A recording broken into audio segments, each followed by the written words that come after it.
So the claim that I'm refuting today is Alyssa's, and her main proposition was that public research papers have shown the MMR vaccine causes autism. And so her secondary claims were the MMR vaccine contains ingredients that are known to harm babies. Her second was that an alarming rate of parents observed a steady pattern of side effects within the children who received these installations, and the third one is that the autism rate increased significantly in the 90s after babies received the MMR vaccine that contained a dangerous amount of thimerosal. So my response to her first secondary claim, that MMR contains ingredients that are known to harm babies, she says that the MMR vaccine contains an unacceptable amount of mercury compound, thimerosal, which is dangerous to an infant's immune system.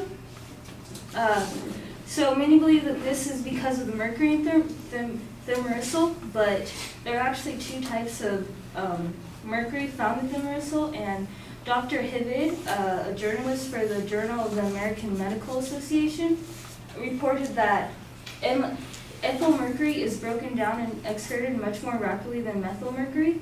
Therefore, ethyl mercury is much less likely than methyl mercury to accumulate in the body and cause harm. Ethyl mercury is the one that is actually found in thimerosal. And also, the Center for Disease Control and Prevention in 2015 reported that MMR does not even contain thimerosal or any type of mercury at all.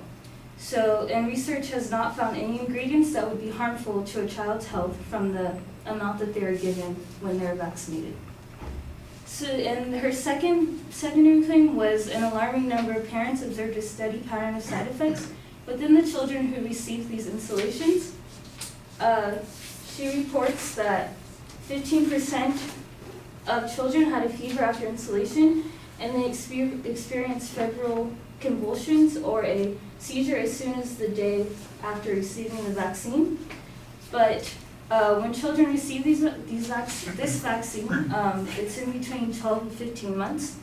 And the Center for Disease Control and Prevention also reported in 2016 that they also receive hepatitis B, DTaP, HIV, PPC, IPV, influenza, varicella, and hepatitis A vaccines.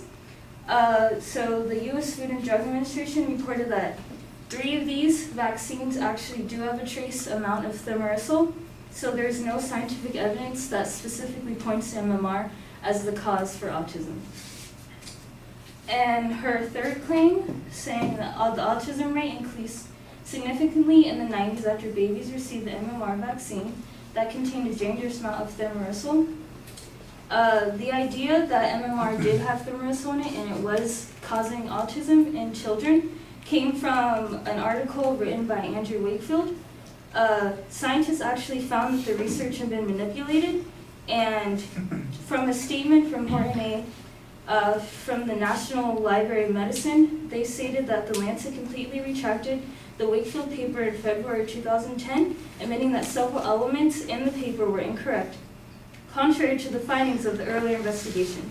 Wakefield was actually held guilty of ethical violations and scientific misrepresentation, and all of her supporting claims from her third full claim that that the autism rate increased significantly in the 90s came from Wakefield's research, so none of the evidence is credible. So although the claim of the MMR vaccine has ingredients that are harmful to children, specifically thimerosal, there has been no valid scientific research that proves this, concluding that the MMR vaccine is not a leading cause of autism.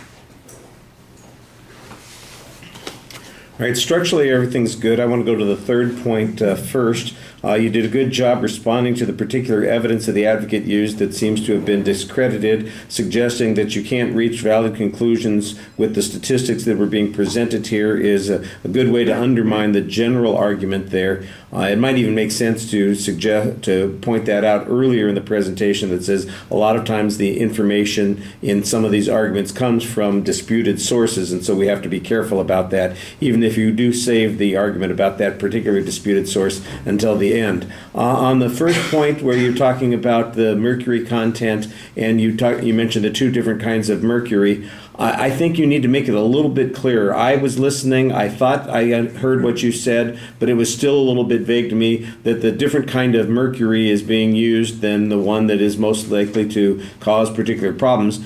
But then the very next piece of evidence says there's no mercury in the MMR anyway, so why the heck are we talking about this? So I think maybe you would meant to make that argument in the reverse order, suggest that there isn't any mercury in the MMR vaccines that are being presented, and those vaccines that do have mercury in it, it's the kind that is relatively less dangerous. I think that's what the argument was saying, but like I said, you kind of rushed through the description of the two, and so I was a little bit uncertain that that's the inference that you were making. And then on the second point concerning the patterns that parents observe, I'm not sure that the parental reporting of fevers or immediate side effects is a scientific way of addressing this issue unless you had some consistency on the statistical results. Your argument comes down to, well, the kids could have gotten mercury and a whole bunch of other vaccines. I'm not exactly sure that that's comforting if this mercury is in fact something that's related to the autism rates. The fact that they're getting it from all the other sources, it does address your causality claim, but I'm not exactly sure it diminishes the risk factor that most people are thinking about or worried about. So that could be completely true. You need to kind of go back to that first point and remind us that there isn't any mercury in the MMR vaccines that we know of. All right, thank you.